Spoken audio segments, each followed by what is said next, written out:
जा पाती, लेकिन मैं लंगड़ी हूँ। गुड़िया बेटी, क्या आपको भी बेर खाने हैं? हाँ मम्मा, मेरा दिल तो बहुत है, मगर मैं लंगड़ी हूँ। मेरी बेटी लंगड़ी है तो क्या हुआ, उसकी माँ तो स्वस्थ है। चलो आज मैं आपको बेरी के पेड़ पर ले जाती हूँ। आप भी जग्गू कुक्कू की तरह डाल पर बैठकर खूब बेर खाना। अब जल्दी चलो। फिर एक टोकरी में गुड़िया को बिठाकर मम्मा चिड़िया भी घर से बाहर चली जाती है। खट्टा मीठा बेर है, दिल कर रहा है इसकी गुठली भी खा जाऊं। नहीं जग्गू, गुठली नहीं खाना, बेर बहुत है, तुम बेर को ही खाओ। मैं तो कुछ बेर अपने घर भी लेकर जाऊंगा। कोको दोस्त, वो देखें, आपकी मम्मा भी इसी तरफ आ रही है, शायद उन्हें भी खट्टे मीठे बेर खाने होंगे। फिर मम्मा चिड़िया गुड़िया के साथ पेड़ पर बैठ जाती है। गुड़िया तो कई महीनों के बाद घर से बाहर आई थी, वो बहुत खुश होती है। यहाँ कितना अच्छा लगता है, खुला आसमान, चारों तरफ पेड़ पौधे और ताजी ताजी हवा। लो गुड़िया बहन, ये बेर खाओ, ये और भी मजेदार है। ऐसे वो तीनों गुड़िया को बेर तोड़ तोड़ कर खिलाते हैं। दूर छिपी हुई बुरी चील उन पर नजर रखे हुए थी। अरे वाह, एक साथ चार चार शिकार है, किसी एक का खात्मा तो हो ही जाएगा, बड़ी तेज भूख लगी है। फिर वो बुरी चील धीरे धीरे बेरी के पेड़ तक पहुंच जाती है और एकदम से उन्हें घेर लेती। जग्गू और कुक्कू तो डर के मारे मम्मा चिड़िया के पीछे छिप जाते हैं। सब ऐसे ही खड़े रहो, अगर एक भी भागा तो कच्चा चबा जाऊंगी, बड़ी तेज भूख लगी है मुझे। नाना चील जी, हमें जाने दे, हमारी जान बख्श दे, छोटे बच्चों पर रहम करें। नाना चिड़िया, किसी एक को तो अपना शिकार बनाकर ही खाऊंगी। चील उनके सामने बैठी थी।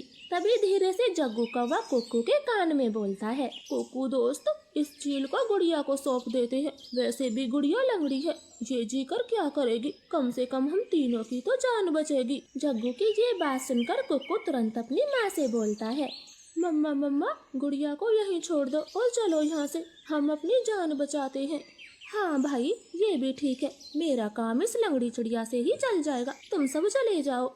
चील ने इतना कहा ही था कि तभी रानो चिड़िया जोर से चील को धक्का मारती है और पेड़ से नीचे गिरा देती। जग्गू कुक्कू, गुड़िया को साथ लेकर यहाँ से भाग जाओ, मैं इस चील को आपके पीछे नहीं आने दूंगी, बेटा जल्दी से भागो यहाँ से। इतना कहकर रानो चील पर हमला कर देती है और जग्गू और कुक्कू टोकरी लेकर वहाँ से भाग जाते हैं। चिड़िया और चील में काफी देर तक लड़ाई होती है और आखिर में चील रानो को जान से मार देती है। मरगी, छोटी चिड़िया मरगी, मुझसे लड़ने चली थी, अब तेरा मांस में मजे से खाऊंगी। कुक्कू भाई, मम्मा अभी तक घर नहीं आई। मम्मा को चील ने मार दिया है, वरना वो अब तक आ जाती, क्या जरूरत थी मम्मा को वहाँ ले जाने की। भाई, अगर हम वहाँ न होते तो वो बुरी चील आपको खा जाती, आप ऐसा क्यों बोलते हो? नहीं, हम चील के हाथ कभी ना आते, वो तो तुम साथ में थी, इसलिए मम्मा ने चील से लड़ाई करने की सोची। तुम लंगड़ी थी ना, माँ को तेरी वजह से मरना पड़ा, अब तू ही माँ की हत्यारन है, समझी? ऐसे कुक्कू तो गुड़िया को ही दोषी ठहराता है। अब गुड़िया का ध्यान रखने वाला कोई नहीं था। कुक्कू सारे सारे दिन बाहर घूमता फिरता, वो लंगड़ी बहन का बिल्कुल भी ख्याल नहीं रखता, चाहे वो भूखी हो या फिर प्यासी हो। भाई, सुबह से रात हो गई है, आप मेरे लिए कुछ खाने को नहीं लाए? जंगल में भोजन की कमी हो गई है, अपना पेट भरना ही बड़ा मुश्किल है, ऐसे में तेरे लिए दाना कहाँ से लाता? ऐसा बोलकर कुक्कू तो सो जाता है। गुड़िया को पूरी रात नींद नहीं आती, क्योंकि वो तो कई दिनों से भूखी थी।